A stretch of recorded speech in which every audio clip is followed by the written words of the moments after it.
अस्सलाम वालेकुम, welcome back flavour of मिठास। तो कैसे हैं आप सब। तो मेरे प्यारे दोस्तों, आज मैं आपके लिए लेके आई हूँ कड़ी पकोड़ा रेसिपी। और मैं आपको बताऊंगी वो कौन सी मिस्टेक्स हैं जो आमतौर पर लोग करते हैं और आपने नहीं करनी, और बहुत सी टिप्स भी आप लोग के साथ शेयर करूंगी। तो वीडियो को लास्ट तक वॉच कीजिएगा। आज की वीडियो बहुत ही मजे की होने वाली है। तो चलते हैं वीडियो की तरफ। तो यहाँ पर मैंने ली है 1 किलो खट्टी लस्सी। हम लोग देसी तरीके से बिल्कुल रेडी करने वाले हैं, दही से नहीं रेडी करेंगे, लस्सी से रेडी करेंगे। इसमें मैंने आधा किलो लिया है बेसन और इसको अच्छे से हमने मिक्स कर लेना है। आप लोग चाहें तो इसको ग्राइंडर में भी मिक्स कर सकते हैं, लेकिन इसमें गुठलियाँ नहीं होनी चाहिए। अगर आप लोग से हाथ से नहीं ठीक से होती तो ग्राइंडर में कर लें, लेकिन गुठलियाँ नहीं होनी चाहिए। आप लोग देख सकते हैं यहाँ पर मैंने इसे हाथों से अच्छे से मिक्स कर लिया है। तो चलिए स्टार्ट करते हैं। बिस्मिल्लाहिर्रहमानिर्रहीम। यहाँ पर मैंने हाफ कप कुकिंग ऑयल का लिया है, इसको अच्छे से गर्म होने दें। और इसके बाद एक बड़े साइज का मैंने प्याज लिया और इसको बारीक लंबा लंबा कटिंग कर लिया है। इसको मैंने चॉप नहीं किया। तो आपने इसको अच्छे से फ्राई कर लेना है, गोल्डन सा इसका लाइट गोल्डन कलर निकाल लेना है। और उसके बाद आपने इसमें 2 नॉर्मल साइज के टमाटर ऐड कर देने हैं और उनको भी अच्छे से आपने फ्राई करना है।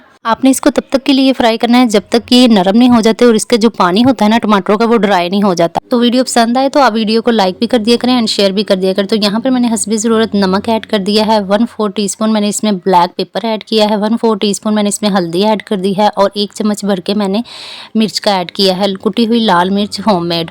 तो इसको हम अच्छे से फ्राई कर लेंगे। इनको अच्छे से मसालों को हम भून लेंगे प्याज और टमाटरों के साथ, ताकि जो इनकी बुनाई है वो अच्छे से हो सके। तो जब तक मैं इसको कर रही हूँ, आप चैनल पर फर्स्ट टाइम आए तो चैनल को प्लीज़ सब्सक्राइब कर दिया करें और बेल आइकन का बटन भी दबा दिया करें। इससे ये होगा कि मेरे आने वाली तमाम वीडियो सबसे पहले आप तक पहुंच सकेंगी। तो हम इन्हें मीडियम फ्लेम पे इन मसालों को अच्छे से फ्राई कर लेंगे। आप देख सकते हैं जो हमारा ऑयल है वो किनारों पर आ चुका है। हमारे मसाले यहाँ पर बिल्कुल रेडी हैं। तो अब हम इसमें ऐड कर देंगे जो हमने बेसन और लस्सी का जो मिक्सचर तैयार किया था ना, वो इसमें ऐड कर देंगे। तो अगर आपके पास जो लस्सी है वो बहुत ही गाढ़ी है तो उसमें आप पानी भी ज़रूर ऐड कर लें। तो मेरी यहाँ पर जो मैंने लस्सी ली है वो बहुत ही गाढ़ी है। 1 किलो लस्सी मैंने ली थी, तो इसमें मैं यहाँ पर हस्बे ज़रूरत पानी भी ऐड कर दूँगी, ताकि जो हमने इसको 1 से 2 घंटों के लिए अच्छे से कुक करना है, तो अच्छे से हमारी जो कड़ी है वो रेडी हो सके। तो अगर आप लोग दही यूज़ कर रहे हैं तो दही में भी आपने ऐसे ही पानी ऐड करना है। तो 1 दिन पुराना आपने दही लेना है, लस्सी भी 1 दिन पुरानी है। ऐसे हमारी रेसिपी बहुत ही मज़े की होगी। और इसको मैंने कवर कर दिया है और इसको हम 1 घंटे के लिए कुक करेंगे अच्छे से। मैंने थोड़ा सा अदरक लिया है, 3 से 4 हरी मिर्चें ली हैं और थोड़ा सा ही हरा धनिया लिया है। तो यहाँ पर मैंने आलू 2 ददालू लिए थे बड़े साइज़ के और 1 ही प्याज लिया था बड़े साइज़ का। उनको कटिंग कर लिया है पकौड़ों के सामान के लिए। और 1 पाव में यहाँ पर मैं बेसन ऐड कर रही हूँ। आप देख सकते हैं 1 पाव यहाँ पर मैंने बेसन ऐड किया है। यहाँ पर मैंने 1/4 टीस्पून सॉल्ट लिया है और 1 टेबल स्पून यहाँ पर मैंने खुश्क धनिया पाउडर लिया है। 1 टेबल स्पून भर के यहाँ पर मैंने ऐड किया है लाल मिर्चें, होममेड लाल मिर्ची। और 1 टेबलस्पून यहाँ पर मैंने खुश्क धनिया पाउडर और 1 टेबलस्पून यहाँ पर जीरा ऐड किया। इनको हाथों पर अच्छे से मसल कर आपने फिर ऐड करना है, इससे बहुत ही अच्छी खुशबू आती है। और इनको अच्छे से मिक्स कर लेंगे और थोड़ा थोड़ा पानी ऐड करते जाएंगे ताकि ये पतला ना हो जाए। आपने साथ ही साथ थोड़ा थोड़ा पानी ऐड करना है।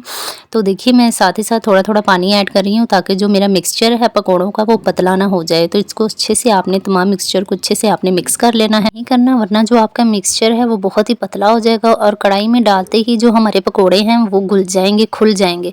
तो देखिए यहाँ पर जो मेरा मिक्सचर है वो भी बहुत हार्ड है, तो मैंने इसमें थोड़ा सा और पानी ऐड किया है। और ये देखिए यहाँ पर बिल्कुल पकोड़ों का जो सामान है, जो मिक्सचर है वो एकदम बनकर रेडी है। आप देख सकते हैं बिल्कुल भी पतला नहीं है और ना हार्ड है, बस नॉर्मल है। तो दूसरी तरफ देखिए हमारी जो कड़ी है उसको अच्छे से बॉयल आ रहे हैं।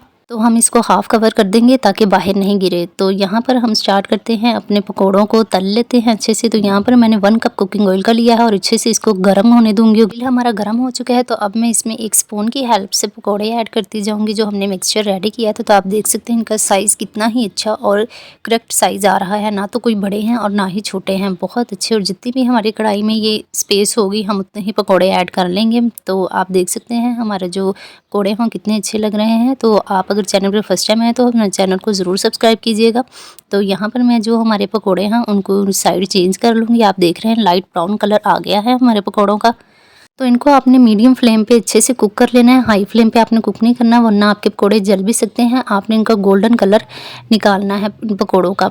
तो मैं इन सब की साइडें जो है चेंज कर दूँगी। साइड चेंज करने का तरीका भी देख लें। तो अब हम इनको यहाँ पर हमारे जो पकोड़े हैं वो बिल्कुल रेडी हैं। आप लोग देख सकते हैं कितना ही खूबसूरत कलर आ चुका है। तो अब हम इनको बाहर निकाल लेंगे।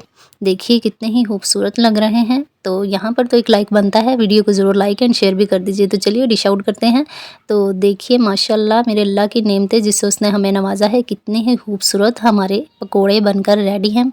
आप देख सकते हैं मैंने बेसन और मिक्सचर की कंसिस्टेंसी इतनी अच्छी रखी थी कि वो बिल्कुल भी ऑयल में जाके खुले नहीं। तो आपने भी इन टिप्स को ज़रूर फॉलो करना है। तो अपना फीडबैक हमारे साथ ज़रूर शेयर कीजिएगा। यहाँ पर फिज़ान अपना फीडबैक हमारे साथ शेयर करने के लिए आ चुके हैं।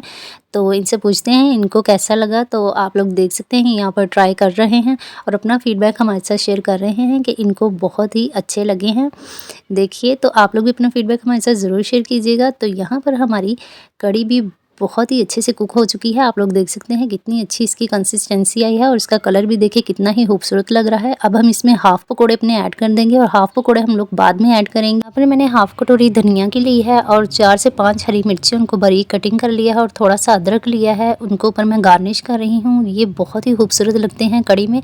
तो देख सकते हैं आप कितने ही खूबसूरत लग रहे हैं। आप लोगों ने भी रेसिपी बिल्कुल ऐसे ही ट्राई करनी है। तो चलिए इसको अब डिश आउट करते हैं और इसकी फाइनल लुक की तरफ चलते हैं। तो माशाल्लाह सुभान अल्लाह, बहुत ही खूबसूरत हमारी लस्सी की कड़ी रेडी है। होममेड लस्सी की कड़ी हमारी रेडी है। इसको मज़ीद खूबसूरत और मज़ीद मज़ेदार बनाने के लिए हम इसका तड़का रेडी कर लेते हैं। तो यहाँ पर हमने उसी कुकिंग ऑयल में 2 तेज़पात लिए हैं और 10 से 12 हमने इसमें गोल लाल मिर्चें ली हैं, क्योंकि हमारी कड़ी की जो मिकदार है वो बहुत ही ज़्यादा, इसलिए गोल लाल मिर्चें ज़्यादा लेंगे। और ज़ीरा लिया है 1 टेबल स्पून ज़ीरे का। यहाँ पर बहुत ही मैटर करता है, ये बहुत ही खुशबूदार और बहुत ही मज़े का लगता है तड़के में। तो चलिए यहाँ पर ये रेडी हो चुका है। तब तो यहाँ पर हम अपनी कड़ी को तड़का लगा दिया है और देख लीजिए हमारी होममेड चाटी की लस्सी की कड़ी बनकर बिल्कुल रेडी है और बहुत ही खाने में लजीज और बहुत ही मज़े की रेडी हुई। और आप लोग की मोहब्बत का बहुत शुक्रिया। आप लोग मेरी वीडियोस को लाइक कर रहे हैं तो सब्सक्राइब भी कर दिया करें और बेल आइकन का बटन ज़रूर दबाया करें। मिलते हैं अगली वीडियो में नए फ्लेवर नए जायकों के साथ। तब तक के लिए इजाज़त दीजिए। अल्लाह हाफिज़।